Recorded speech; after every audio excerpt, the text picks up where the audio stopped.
இந்த சேதாரம் அந்த சேதாரம் அந்த சேதாரம் 3 சேதாரமும் ஒரு தாரத்தால வருது நடுவர் அவர்களே. இது சொன்னதுக்கு அவருக்கு ஆத்திரம் வந்துருச்சு. அதுக்கு என்ன ஒண்ணுமே தெரியாது நினைக்கிறீங்களா அப்படின்னு ஒரு எதிர்கேள்வியை போட்டு அவங்கள மடக்கி விட்டார். இப்போ இந்த அம்மா ஜான்சி அம்மா வாங்க. நடுவர் அவர்களே, சிவகுமார் ரொம்ப அருமையாக பேசிட்டு போனாங்க. நல்ல கத்திரிக்காய் வாங்குவீங்க, நல்ல வெண்டைக்காய் வாங்குவீங்க, எங்களை மாதிரி நல்ல கணவனை வாங்குவீங்க. உங்களை மாதிரி கணவனையே வாங்கி எங்கள் அண்ணி குடும்பம் நடத்திக்கிட்டு இருக்கும்போது தங்கத்தை ஏங்க அவங்களால வாங்க முடியாது? அதில் வேற அணித்தலைவர் வந்த உடனே அவர் சொன்னது என்ன தெரியுமா? வாங்கி கொடுக்கும் ஆண்களே அப்படின்னு உங்களை பார்த்து கையை நீட்டி சொன்னார். எந்த ஆம்பளையாச்சும் மனைவிக்கு வாங்கி கொடுக்கும்போது சிரிச்சுக்கிட்டே வாங்கி கொடுத்துருக்கீங்களாங்க? அழுதுகிட்டா வாங்கி தர்றாங்க. இன்னொன்று சொன்னாங்களே, வலது மூளை தான் ஆண்களுக்குரிய மூளை, நல்ல இயற்கையிலேயே வேலை செய்யும்.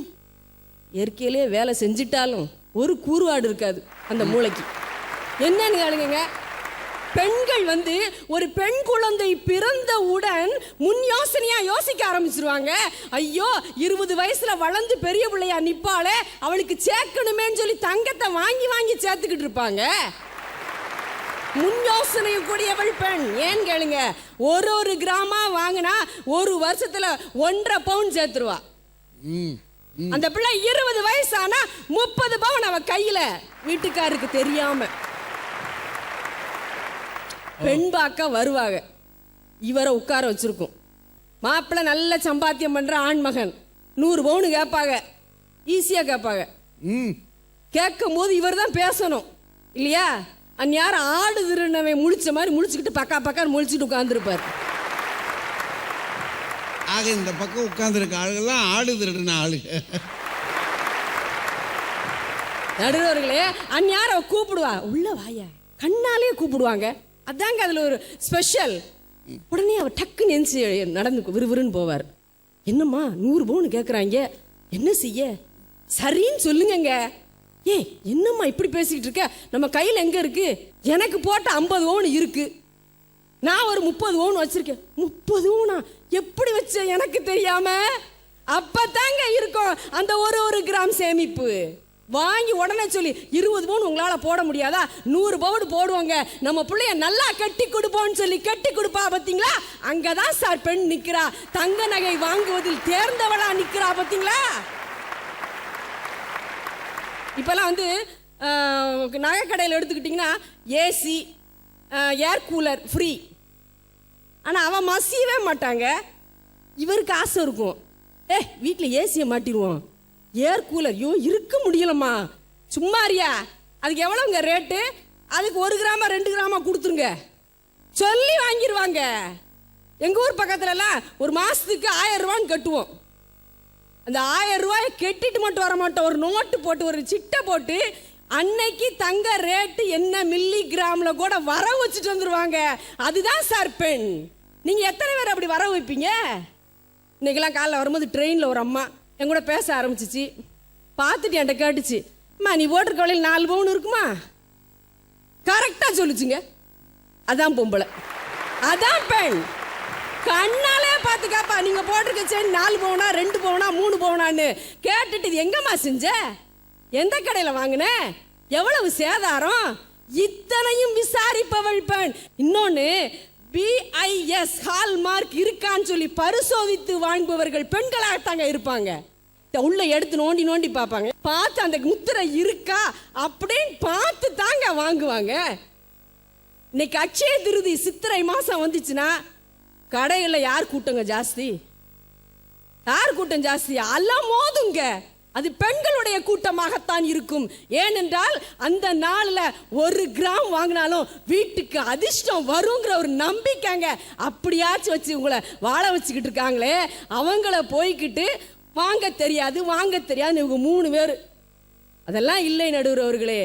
இன்றைக்கு எடுத்துக்கிட்டாலும் சரி, என்றைக்கு எடுத்துக்கிட்டாலும் சரி, தங்கம்னாலே, அதாவது பிறக்கும் போதே ரத்தத்தோடு ஊறி வளர்ந்தது, நகைன்னு ஆசைப்படுறது பெண்கள் தான். அந்த பெண்களுக்கா நகை வாங்க தெரியாது? அவர்களை தவிர வேறு யாராலும் நகை வாங்க முடியாது என்று சொல்லி வாய்ப்பளித்த அனைத்து நல் உள்ளங்களுக்கும் நன்றி கூறி விடைபெறுகிறேன். நன்றி, வணக்கம். அதாவது ஆண்கள்லாம் ஒன்றுமே லாயக்கு இல்லை, ஒன்றும் தெரியாது. என்ன கதையா நம்ம கதை. அதாவது இந்த ஆளுங்க பார்த்தா பரிதாபமாக உட்காந்துருக்காங்க, கொதிச்சு போய் உட்காந்துருக்காங்க. அவங்களுக்கு என்ன வருத்தம் இருக்கும். ராஜா வாங்க. தங்க நகை வாங்குவதில் தேர்ந்தவர்கள் ஆண்களா பெண்களா? பெண்களா? தொடர்கிறது. நகை வாங்குறதுல தேர்ந்தவர்கள், புத்திசாலித்தனமாக வாங்குபவர்கள் யார்? இதுதான் இன்றைக்கு விவாதம். ஆனால் அந்த அம்மா இப்போ பேசியிருக்கிற ஜான்சி, எந்த ஆணாவது நகை வாங்கும்போது சிரிச்சுக்கிட்டே வாங்குறானா கேட்டாங்கல்ல, அவங்களே என்ன சொல்கிறாங்க, வீட்டுக்காருக்கு தெரியாமல் நகை வாங்குவோம்ன்றாங்க. தனக்கு தெரியாமல் ஒரு பொண்ணு போய் நகை வாங்கினதை கேட்டுட்டு எவன் சிரிப்பான்? ஒரு பெண் குழந்தை பிறந்த உடனேயே பெண் என்ன செய்வாள்? போய் உடனே நகை வாங்குவா. கூட வாங்க மாட்டான். ஆஸ்பத்திரியிலேருந்து நேரம் நகை கிடைக்க போவீங்க. முதல்ல டிஸ்சார்ஜ் ஆகி இவன் பில்லை கட்டி வீட்டுக்கு கூட்டு போனோம், அப்புறம் தான் நகை வாங்குறதை பற்றி யோசிக்கணும். ஆண்கள் அப்படி செய்வார்களா? அவன் பில்லு கட்டவே முடியாமல் இருப்பான். அவன் பில்லு கட்டுற இடத்துல மல்லு கட்டிக்கிட்டு இருக்கான். ஒரு விஷயம் அவங்க ரொம்ப நல்லா சொன்னாங்க இந்த அம்மா. எங்கள் ரத்தத்தோடு ஊறியது நகை ஆசை. ஒரு விஷயம் புரிஞ்சுக்கங்கய்யா, ஆசைப்பட்டு ஒரு வேலையை செஞ்சீங்கன்னா அங்கே அறிவு வேலை செய்யாது. நீங்கள் ஆசைப்பட்டு நகை வாங்குகிறீர்கள், ஆண்கள் அறிவு வசப்பட்டு நகையை தரத்தை பார்க்கிறார்கள். இதான் வித்தியாசம். ஆசை வெட்கம் அறியாதுன்னா, நம்ம ஊரில் வெட்கமே அறியாதுன்னா தரம் எப்படி அறியும்? அதில் அவங்க அந்த அம்மா, உங்களுக்கு கத்திரிக்காய் வாங்கவே தெரியாது, எங்களுக்கு கத்திரிக்காய்னா எப்படி இருக்குன்னே தெரியாது, இந்த ஒரு மாதிரி மேலே மூடியெல்லாம் இருக்குமே அதுவா? கத்திரிக்காய் விற்கிறவங்க கூடங்க ஒன்றும் வேண்டாம், கத்திரிக்காய் தக்காளியில் கூட மேலே ஒரு சின்ன ஒரு போர்டு சொருகி இருப்பான், கிலோ 40 ரூபா, கிலோ 20 ரூபா. ஆனால் நகைக்கடையில் இந்த நகை மேலே எடைச்சீட்டு வைக்கிற மாதிரி விலைச்சீட்டு வச்சிருக்கானான்னு எங்கேயாவது நீங்கள் தேடி இருக்கீங்களா? பாருங்க.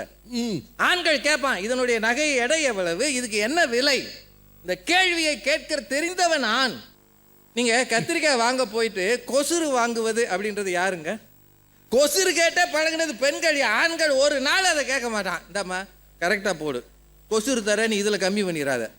இந்த மாதிரி சிந்தனை பெண்ணுக்கு வரவே வராது. நீங்கள் அதே சிந்தனையை எடுத்துக்கிட்டு நகை கடைக்கு போகிறீங்க, அவன் என்ன செய்கிறான்? உனக்கு 4 பிளாஸ்டிக் டப்பா தரேன்றான். ஏம்மா நீ வாங்க வந்தது பிளாஸ்டிக்கா தங்கம்மா? டார்கெட் எது? அதை விட்டுட்டு இவங்க ஏதோ ஒரு டப்பாவுக்கோ ஒரு அழகான பளபளன்னு பர்ஸு அவ்வளவும் வாங்கி வாசல் வரைக்கும் வந்தானே. ட்ராவல் பேக் இருக்கு, ட்ராவல் பேக் ஒரு தடவை அந்த ஜிப்பை போட்டிங்கன்னா அதுக்கப்புறம் ஒரு நாள் திறக்க முடியாது. அதோட யுத்தம் நடத்தணும். அதோட அப்புறம் உள்ளே போனதை உடைச்சு தான் எடுக்கணும். இந்த டிராவல் பேக்குக்காக தங்கத்தின் தரத்தை அடகு வைப்பவர்கள் யார்? நாங்கள் அடகு வைக்கிறோம். வாங்கி அடகு வச்சா திருப்பிடலாம், தரத்தை அடகு வைத்தால் திரும்ப வாங்கவே முடியாது. இதான உண்மை. என்னம்மா ஏதாவது சொல்றதுல ஒரு அளவு வேணும். அட்சய திருதியைக்கு பாருங்கள், ஆண்கள் கூட்டமாக இருக்கிறார்கள், பெண்கள் தானே கூட்டமாக இருக்கிறாங்க. ஜான்சி சொல்றாங்க, முதல்ல கூட்டமாக போனாலே தரம் பார்த்து வாங்க முடியாது. கூட்டத்தில் வாங்க முடியுமாக்கும்? இடிச்சு தள்ளுவான் கடைசியில் வந்துடுறான். ஆண்கள் வாங்க போனாலும் அமைதியாக 6 முறை உட்காந்து வாங்குவான். இதுலையே தரம் யார் பார்க்குறாருன்னு தெரிஞ்சு போச்சு. தேர்ந்தவர்கள் ஆண்கள் தானே. சென்டிமெண்ட் என்னமா வேண்டி கிடக்கு சார்? ஒன்றும் வேண்டாம். ஒரே ஒரு விஷயம், நகைக்கடைக்கு போன உடனேயே தேவையில்லாத வார்த்தைகளை அளந்து பேசுவது யாராக இருக்கும்ன்றீங்க? ஆண் ஏன் குறைச்சி பேசுகிறான்? வந்த வேலையை தான் பார்க்கணும். இந்தம்மா போனோடனே சொல்லும், ஒரு 4 பவுனில் ஏதாச்சும் இது வரைக்கும் யாருமே போடாததாக வாங்கணும். அவர் என்ன எல்லாத்தையும் போட்டு வாங்கி வச்சிருக்கிறாரு? இது வரைக்கும் யாரும் போடாத புது நகை தாம்மா இது, யாருமே போடாததா வாங்கணும். இதுல உங்க கவனம் இருக்கு. இது வரைக்கும் யாரும் போட்டுறப்படாது. ஆனா நீங்க வாங்குகிற தொகை, நீங்க கொடுக்கிற தொகைக்கு எடை சரியா இருக்கா? கேரட் மீட்டர் வச்சுருக்கீங்களா? சின்னதாக ஒரு கணக்கு சொல்கிறேங்க. நகை வாங்கும்போது நான் அப்படி தான் வாங்குவேன். நான் எல்லா நாடுகள்லையும் நகை வாங்கியிருக்கிறேங்க.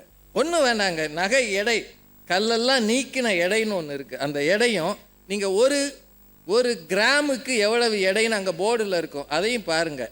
எவ்வளவு நெட் வெயிட்டுன்னு பெருக்கி பாருங்கள். நீங்கள் கொடுக்குற அந்த அமௌண்ட் இருக்கு இல்லையா, மொத்தமாக அதை நீங்கள் வாங்கின எடையால் வகுத்து பாருங்கள். இந்த கடையில் இருக்கிற எடைக்கும் நீங்கள் கொடுக்குற அந்த இதுக்கு ரேட்டுக்கு டிஃபரன்ஸ் இருக்குது பாருங்கள். இப்போ 2600 ஒரு கிராம் விற்கிதுன்னா நீங்கள் நகையாக வாங்கும்போது 2800 அப்படின்னு பார்த்தீங்கன்னா பரவாயில்லைன்னு அர்த்தம், 916 இருந்தால். இந்த சின்ன கணக்கு போட்டிங்கனாலே உங்களுக்கு தெரிஞ்சு போகும். இது நான் எப்போவுமே நகை கடையில் கால்குலேட்டரோடு தான் இருப்பேன். இந்த கணக்கு போட்டு வாங்கினால், நல்ல தரமான நகை இருக்கிற கடைகளில் வாங்கினால் இது உண்மையான இன்வெஸ்ட்மெண்ட். அப்படி பார்த்து வாங்குபவர்கள் புள்ள பிறந்தோடனே ஒரு கிராம சேர்க்கணும்னு அவசியம் இல்லை. பெரிய தொகை வரும்போதெல்லாம் ஏதாவது ஒரு காரணத்தை சொல்லி நல்ல நகை கடைக்கு போய் வாங்கினால் நிச்சயமாக இன்வெஸ்ட்மெண்ட்டாக இருக்கும். அப்படி வாங்குபவர்கள் ஆசைப்பட்டு வாங்காமல் தரத்தை அறிந்து, கடையை அறிந்து, எதிர்காலத்துக்காக வாங்கியதுமே பத்திரமாக லாக்கரில் வைத்து, விசேஷம் வரும்போதெல்லாம் பேங்க் வாசலில் பரிதாபமாக நின்று அவ்வப்போது எடுத்து வச்சு, அதைத்தான் அவங்க அடகு வைக்கிறதுன்றாங்க. லாக்கரில் வைத்து அதற்கும் வட்டி கட்டி கொண்டிருப்பவர்கள் நாங்கள் என்பதால் தேர்ந்தவர்கள் நாங்களே, ஆண்களே என்று சொல்லி வாய்ப்புக்கு நன்றி கூறி நிறைவு செய்கிறேன். நன்றி, வணக்கம். எவ்வளவு சிரமப்பட வேண்டியிருக்கு ஆம்பளைங்க. ஆணாக பிறந்தாலே அவஸ்தை தான். பெண்ணாக பிறந்துட்டா வாங்கி வாங்கி சேர்க்கலாம். அப்போ இவ்வளவு தெளிவாக பேசின பிற்பாடுவேன், ஆண்கள் என்ன மாதிரி எல்லாம் சிரமப்பட்டு வாங்கி கொடுத்து பேங்கில் வங்கிகளில் கொண்டு போய் லாக்கர்லையும் வச்சு அதை அவசரத்துக்கு எடுத்துட்டு வேற வந்து எத்தனையா ஓடி ஓடி ஓடி நாயாய் எச்சி இழைச்சி படாத பாடுபடுறான். நன்றி இல்லாமல் இருக்கீங்களே. வாங்க.